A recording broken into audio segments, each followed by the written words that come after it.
Hey guys, welcome to my YouTube channel Mangalam classes. तो जैसा कि मैंने आप सब लोगों से कल कहा था कि आज मैं क्लास 10 की सब्जेक्ट स्टार्ट करूंगा। तो आज हम शुरू कर रहे हैं हिस्ट्री। हिस्ट्री का हमारा पहला चैप्टर उठाएंगे और पहले चैप्टर का नाम क्या है? Nationalism in Europe. Nationalism in Europe.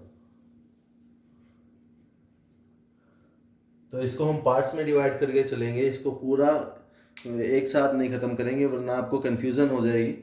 थोड़ा थोड़ा करके इसको लेके चलेंगे और इस चैप्टर को हम पूरा करेंगे। तो शुरुआत करते हैं। इसके अंदर सबसे पहले नाम आता है एक फ्रेंच आर्टिस्ट का। एक बार मैं इसको इरेज कर दूं। 1848 के अंदर एक फ्रेंच आर्टिस्ट थे जिनका नाम था फ्रेडरिक सोलियो। क्या था? फ्रेडरिक सोलियो। इन्होंने एक पोस्टर बनाया। कैसा पोस्टर बनाया? 4 पोस्टर को मिला के इन्होंने एक पोस्टर बनाया था जो काफ़ी ज़्यादा लोगों के बीच में फेमस हुआ था। वो क्यों फेमस हुआ था? उन्होंने एक अपना मतलब एक सपनों का संसार, यानी कि the world he dreamed of, कि जो सब लोग सोचते थे ना उस टाइम पर, वो सब उन्होंने उस पोस्टर में, उस चित्र में दिखाया था। तो इसके अंदर बेसिकली क्या था? सोशल और डेमोक्रेटिक रिपब्लिक, ये दोनों चीजें इसके मेन एम थे। इस पोस्टर में ये दो चीजें मेन तरीके से दिखाई गई थी। ठीक है। सोशल एंड डेमोक्रेटिक मतलब के सामाजिक और जनतांत्रिक, यानी कि सोशल समाज से रिलेटेड हो गया और डेमोक्रेटिक यानी जनतांत्रिक। डेमोक्रेसी आपको बताइए, इंडिया के अंदर डेमोक्रेसी है और इंडिया की डेमोक्रेसी जो है वर्ल्ड में सबसे बड़ी डेमोक्रेसी है। India is the world's largest democratic country. तो डेमोक्रेसी में क्या होता है, आपने 5th क्लास से पढ़ा है ये वर्ड। डेमोक्रेसी का मतलब है कि जहाँ पर गवर्नमेंट जो है, लोग अपनी खुद की गवर्नमेंट चुने, अपने लिए चुने और जो उस पूरी कंट्री को रूल करे। जैसे अब्राहम लिंकन ने लिखा था, it is the government of the people, for the people, by the people. तो वो एक डेमोक्रेटिक कंट्री होती है। तो इसीलिए ये काफ़ी ज़्यादा फेमस हुआ था क्योंकि इसके अंदर इन्होंने ये सब चीज़ें दिखाई थी। तो शुरुआत में आप देखेंगे तो यूरोप और अमेरिका, इसके अंदर शुरुआत में आपको आगे दिखेंगे फर्स्ट पोस्टर के अंदर। और इसके अंदर स्पेशलिटी क्या है, ध्यान दीजिएगा कि सभी एज के मेल और फीमेल। अब मैंने इस पे यूं क्यों कहा कि ये ध्यान दीजिएगा, क्योंकि ये जो फीमेल वर्ड है ना, इसको कुछ खास तवज्जो नहीं दी जाती थी उस टाइम पर। फीमेल को कुछ ज़्यादा नहीं माना जाता था। 9th क्लास से आपने पढ़नी शुरू किया जब से एसएससी, तो उसके अंदर यही चीज़ बताई गई है कि फीमेल जो हैं उनको मेल से कम वेजेस मिलते थे। उनको हाउस होल्ड चोर्स के लिए रखा जाता है कि वो घर के काम करेंगी। लेकिन धीरे धीरे इनकी अहमियत का भी अंदाज़ा लगने लग गया था, तो इनको भी अपने साथ आगे लाए थे नेशनलिज्म के टाइम पर। हम लोग चैप्टर आगे पढ़ेंगे तो उसके अंदर भी इनके बारे में काफ़ी कुछ पता चलेगा। तो ये जो मेल फीमेल है, एक बड़ी सी लाइन के अंदर इंडिपेंडेंस की जो एक स्टैचू बनाया हुआ है लिबर्टी का, उसके साथ उसके सामने की तरफ, उसकी तरफ आगे बढ़ रहे हैं उसको क्रॉस करते हुए। और मतलब लिबर्टी का जो एक स्टैचू है उसको हमने फ्रेंच रेवोल्यूशन में भी देखा था। उसके अंदर एक फीमेल स्टैचू बनाया था। अब फीमेल स्टैचू इसको क्यों बनाया गया था, वो फ्रेंच रेवोल्यूशन की बुक के अंदर भी दिया गया है, ताकि फीमेल्स को एक थोड़ा सा रुतबा मिले उस टाइम पर, उनको भी कंसीडर किया जाने लगे। इसीलिए ये जो स्टैचू है लिबर्टी का, ये फ्रीडम वो फीमेल का है।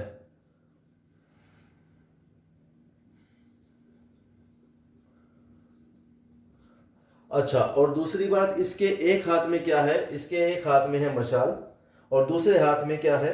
मशाल वाला तो सबको पता है, लेकिन एक दूसरा हाथ जो है, जो बुक सी होती है इसके हाथ में, वो क्या है? Declaration of rights of human, यानी कि जो मनुष्यों के अधिकारों का जो घोषणा पत्र है, डेक्लारेशन है, वो इनके दूसरे हाथ के अंदर है। एक हाथ में इनके मशाल है और दूसरे में ये है। तो इसके अलावा इसके आगे की तरफ ही आप देखेंगे छोटे छोटे टुकड़े हैं पोस्टर पे, आगे की तरफ ये छितराए हुए हैं यानी बिखरे हुए हैं। ये क्या है? ये जो उस टाइम पर बड़ी बड़ी बिल्डिंग थी ना, रॉयल बिल्डिंग्स, उनके टूटे हुए टुकड़े हैं। जैसे बेस्टील के बारे में आपने पढ़ा है, फ्रेंच रेवोल्यूशन में बेस्टील को तोड़ दिया गया था, बेस्टील के किले को ढहा दिया गया था और उसके टुकड़े बाजार में बिके थे। तो कुछ उसी तरह से ये टुकड़े हैं शाही महल वगैरह के। अब इसके बाद जो है सरयू ने जो यूटोपिया, बेसिकली इसने इस पूरे जो ये कई देश मिले हुए हैं, इस सब को जो इसका ड्रीम वर्ल्ड है, इसको नाम दिया है इसने यूटोपिया। तो यूटोपिया जो है, यूटोपिया के अंदर इन्होंने क्या कहा है, इसके अंदर दुनिया के अलग अलग देशों के लोग ग्रुप्स के अंदर बटे हुए हैं, जिनकी पहचान कैसे होगी? या तो उनके कपड़ों से या उनकी नेशनल ड्रेस से। जैसे यूनाइटेड स्टेट्स ऑफ अमेरिका और स्विट्जरलैंड है, ये जो है लिबर्टी की जो ये पिक्चर है, इससे काफ़ी आगे की तरफ गए हुए हैं, जो कि अब तक यानी 1848 तक अपने आप में एक कंट्री बन चुके हैं, यूनाइटेड कंट्री बन चुके हैं। ये कौन कौन? यूनाइटेड स्टेट्स और स्विट्जरलैंड, यूनाइटेड स्टेट्स और स्विट्जरलैंड।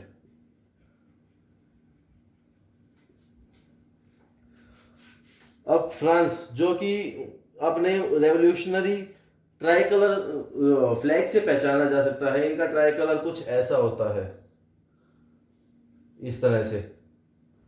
हमारा जैसे ऐसे है ना, तो ट्राई कलर जरूरी नहीं सिर्फ इंडिया का ही हो, बाकी कंट्रीज का भी ट्राई कलर है, और कुछ एक कंट्रीज का ऐसा भी है, लेकिन फ्रांस, जर्मनी, इनका कुछ ऐसे होता है। नहीं, जर्मनी का सॉरी ऐसे ही है,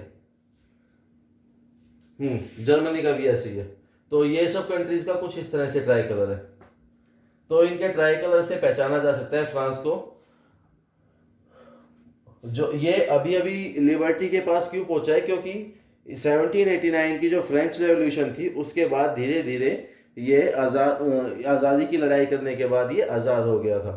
उसके बाद आता है जर्मनी का नंबर। जर्मनी के लोग कौन से हैं जिनका जो ट्राई कलर है उसमें कौन सा कलर है? ब्लैक है, रेड है और गोल्डन है।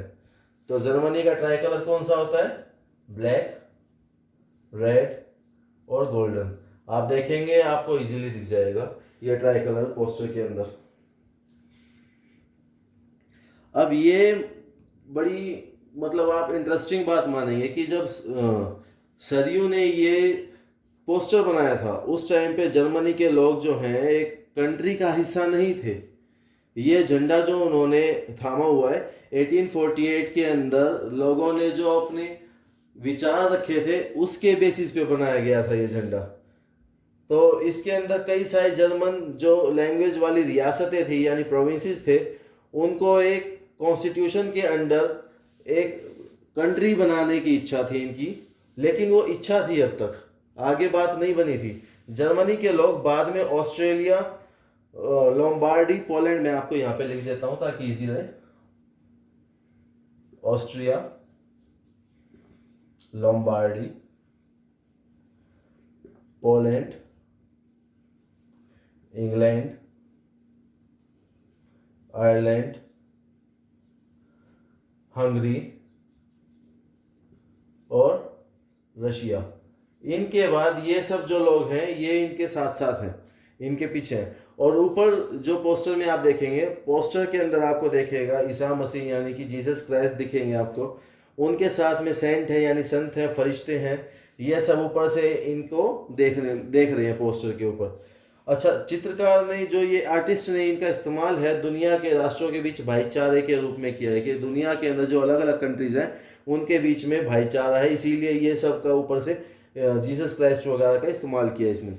अब ये जो चैप्टर है इसके अंदर कई सारी बातें उठाई जाएंगी जिनके बेसिस पे सरयू ने पोस्टर बनाया था। 19th सेंचुरी के टाइम पर जो नेशनलिज्म था वो एक ऐसी ताकत बना, ऐसी पावर बना जिसने यूरोप के अंदर काफ़ी ज़्यादा चेंज ला दिया। अब ये जो चेंज आए थे, इनके बाद यूरोप के जो अलग अलग कंट्रीज थी, ये कैसे मतलब फ्रीडम मिली इनको, मतलब मोनार्की से, एरिस्टोक्रेटी से, इन सब से इनको कैसे आज़ादी मिली, ये सब इस पूरे चैप्टर के अंदर आप पढ़ेंगे। तो शुरू करते हैं हम सबसे पहले फ्रेंच रेवोल्यूशन से। इस चैप्टर का पहला टॉपिक क्या है? Main French revolution. आज हम फ्रेंच रेवोल्यूशन करेंगे, इसके बाद हम अगले पार्ट पे चलेंगे। तो आज हम शुरू करते हैं इसके बाद से फ्रेंच रेवोल्यूशन। तो दोस्तों, हमने फ्रेंच रेवोल्यूशन पढ़ा हुआ है। फ्रेंच रेवोल्यूशन कब हुआ था?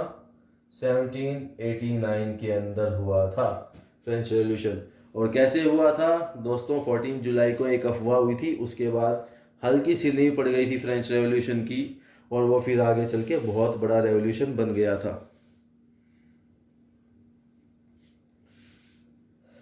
तो फ्रांस जो है 1789 के अंदर एक कंट्री बन गया था, जिसके अंदर 1789 तक उसमें क्या था, एक ऐसा राजा था वहाँ पर। कौन था? लुई 16, जिसने पूरी कंट्री के ऊपर कब्जा किया हुआ था।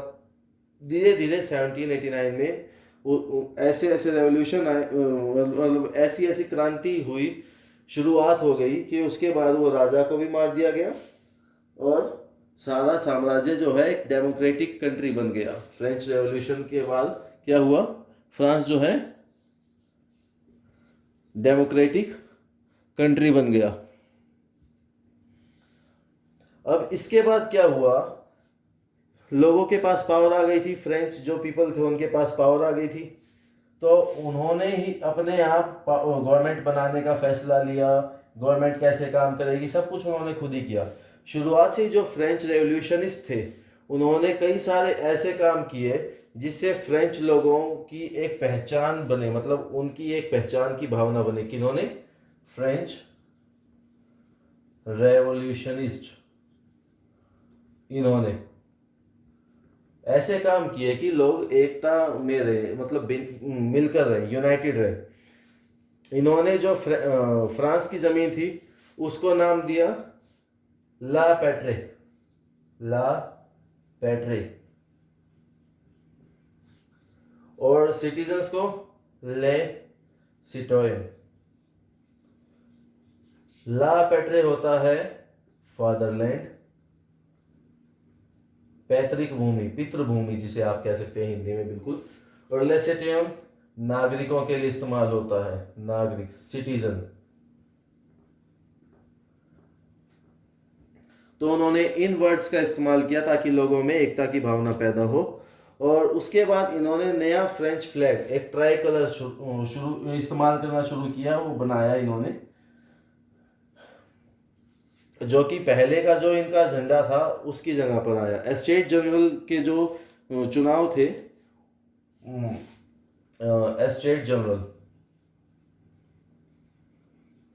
जनरल के जो इनके इलेक्शन होते थे, वो इलेक्शन तो हो रहे थे, लेकिन एस्टेट जनरल को अब इन्होंने क्या बना दिया था?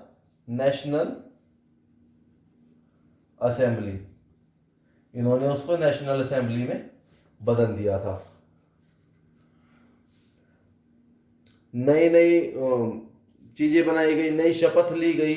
शपथ यानी कि ओथ हो गई। अब ये जो उस टाइम पे फ्रेंच रेवोल्यूशन के टाइम पर शहीद हुए थे, उनके गुणगान होने लगे, मार्टायर्स के बारे में मतलब गीत गाए जाने लगे, उनको सम्मानित किया जाने लगा।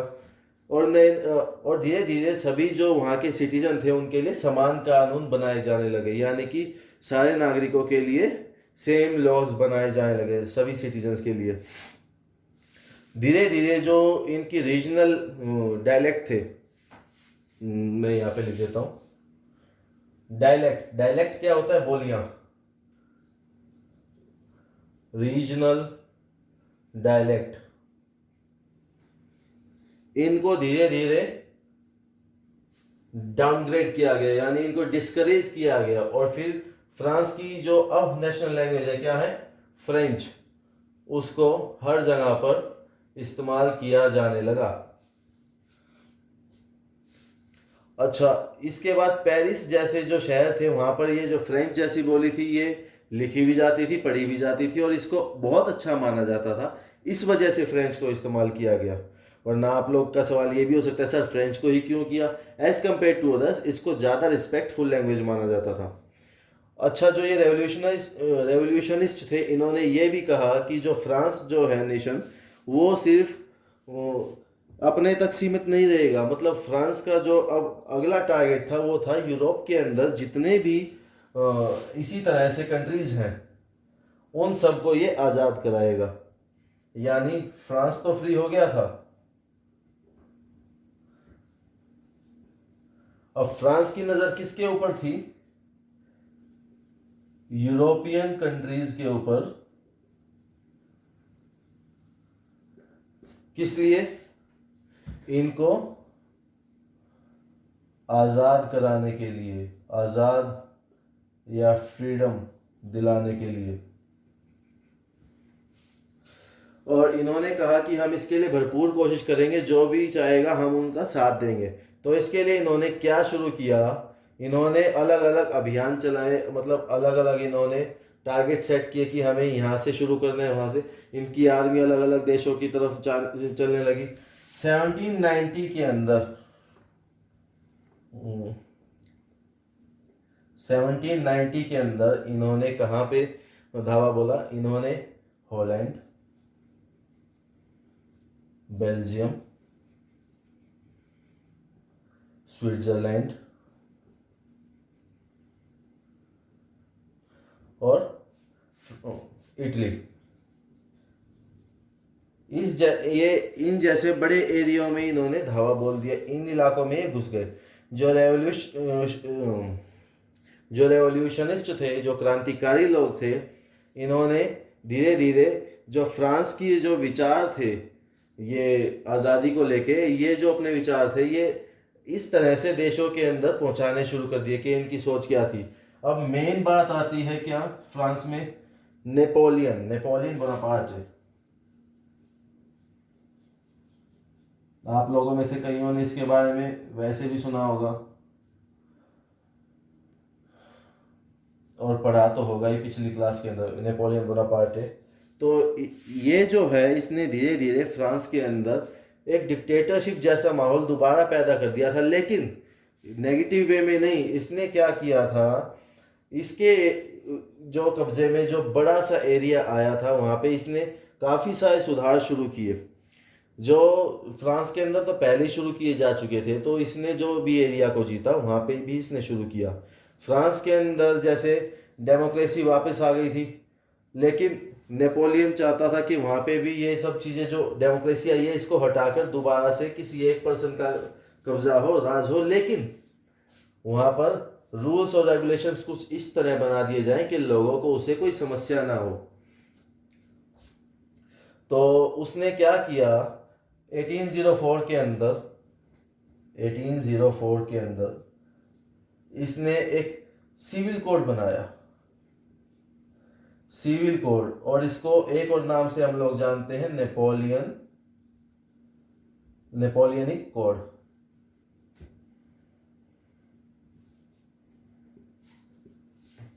अब इसके अंदर इसने क्या किया कि सभी लोगों के जो पैदा होते ही अधिकार मिले हुए थे फ्रांस के अंदर वो सब तो ख़त्म कर ही दिए थे, लेकिन जहाँ पे इसने एरिया को जीता था वहाँ पर भी इसने ख़त्म कर दिया था और सब लोगों को लॉ के सामने इक्वल करार दिया था, सब लोग कानून के आगे बराबर हैं। अब इसने कहाँ कहाँ पे धावा बोला, इसने डच रिपब्लिक और स्विट्जरलैंड, जर्मनी, इटली, इन सब के अंदर इसने ये सब चीज़ें अपनी फैलाई, जो इसकी सोच थी वो विचारधारा इसने फैलाई। अच्छा, इसने और क्या किया, इसने एडमिनिस्ट्रेशन को जो है अच्छे से डिवाइड किया।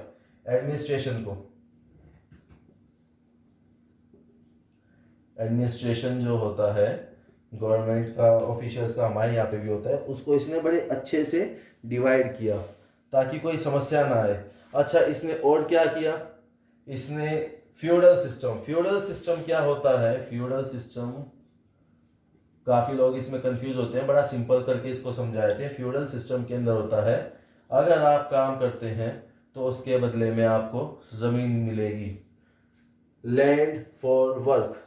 तो ये सब चीज़ें इसने बंद कर दी थी, और किसानों को, जो बंधुआ मजदूर इंडिया के अंदर काफ़ी ज़्यादा थे, किसानों को उस चीज़ से आज़ाद कर दिया था। और जो ये टैक्स थे एक्स्ट्रा, इन सब से इसने मुक्ति दिलाई थी। शहरों के अंदर जो कारीगर थे उनके ऊपर जो यूनियंस का कंट्रोल होता था वो सब भी इसने ख़त्म कर दिया था। तो कुल मिला के इसने काफ़ी अच्छी चीज़ें शुरू की थी, और इस वजह से जो नए नए इंडस्ट्रियलिस्ट बने थे, नए नए जो कारीगर थे, मजदूर थे, पैसे वाले बने थे, किसान थे, ये सब नई नई आज़ादी जो मिली थी उसको एंजॉय कर रहे थे। तो और इसकी खास बात क्या थी, उस टाइम पर क्या था, जब एक जगह से दूसरी जगह पर जाएंगे तो जो वेट का सिस्टम था, वेट यानी ये वाला वेट, यानी माप तोल वाला वेट, ये हर जगह पर अलग था। करेंसी भी अलग अलग होती थी। तो इस वजह से इनको जो है बड़ा नुकसान उठाना पड़ता था, जो इंडस्ट्रियलिस्ट थे, जो चीज़ें बनाते थे। क्यों? हर जगह के वेट के हिसाब से टैक्स होता था, और करेंसी के हिसाब से भी टैक्स होता था। तो ये काफ़ी ज़्यादा प्रॉब्लम इनको फेस करनी पड़ती थी। लेकिन क्योंकि नेपोलियन ने हर जगह पर वेट जो है इक्वल कर दिया, एक ही सेम वेट हर जगह माना जाएगा, करेंसी भी हर जगह पर इसने सेम कर दी थी। इस वजह से जो टैक्स था काफ़ी ज़्यादा कम लगने लगा था, लोगों को इससे बहुत ज़्यादा सहूलियत हुई थी। लेकिन इसका मतलब ये नहीं है कि हर इंसान इससे खुश था। हर जगह पर प्रोज भी होते हैं, कॉन्स भी होते हैं किसी भी चीज़ के। तो जैसे जैसे समय बीतता गया, कुछ इलाके ऐसे भी थे जहाँ पे जो लोकल जो सिटीजन थे उनको फ्रेंच जो ये रूल था ना, ये पसंद नहीं था। समय के साथ साथ शुरू में तो जैसे कई सारे एरियाज में, जैसे हॉलैंड है, स्विट्जरलैंड है, और कई सारे शहर जैसे हॉलैंड, स्विट्जरलैंड, ये तो आपकी हो गई कंट्रीज। इसके अलावा ब्रसेल्स, मेंस, मिलान और वर्सा। तो इस तरह के जो एरिया थे, यहाँ पे क्या हुआ, यहाँ पे शुरुआत में तो फ्रेंच जो सेना थी, फ्रेंच जो आर्मी थी, उनको तोहफा देने वालों की तरह स्वागत किया गया कि ये लोग हमें इंडिपेंडेंस का तोहफा देंगे तो इनका हम स्वागत करेंगे। लेकिन जो उनके तौर तरीके थे बाद में जो बदल गए थे, उस वजह से इनको ये लोग पसंद नहीं आए थे कि ये भी हम पर रूल चलाने लगे। कुछ जगह ऐसी थी जहाँ पर जो टैक्स थे एज कम्पेयर टू अदर्स बढ़ गए थे। तो टैक्स बढ़ जाते हैं तो आम लोगों को समस्या होती है, सेंसरशिप भी हो गई थी। और बाकी यूरोप को जीतने के लिए जो फ्रेंच आर्मी के अंदर ज़बरदस्ती लोगों को भर्ती करने लगे थे, उससे भी लोगों को काफ़ी ज़्यादा नाराज़गी हो रही थी। तो दोस्तों, ये था हमारा पहला पार्ट, नेशनलिज्म इन यूरोप का। और इसके बाद हम अगली क्लास के अंदर अगला टॉपिक करेंगे। और अगर इसमें किसी को कोई परेशानी हुई है तो प्लीज़ कमेंट के ज़रिए बताएं। और बाकी वही पुरानी बात, लाइक करें, सब्सक्राइब करें, शेयर करें, कमेंट करें, बेल आइकन दबाएं। अब 10th क्लास की हिस्ट्री चल रही है, और एसएसटी को आप प्लीज़ मजाक में मत लेना, बहुत ज़्यादा काम आती है और बच्चों को इसमें सबसे ज़्यादा प्रॉब्लम होती है। Thank you.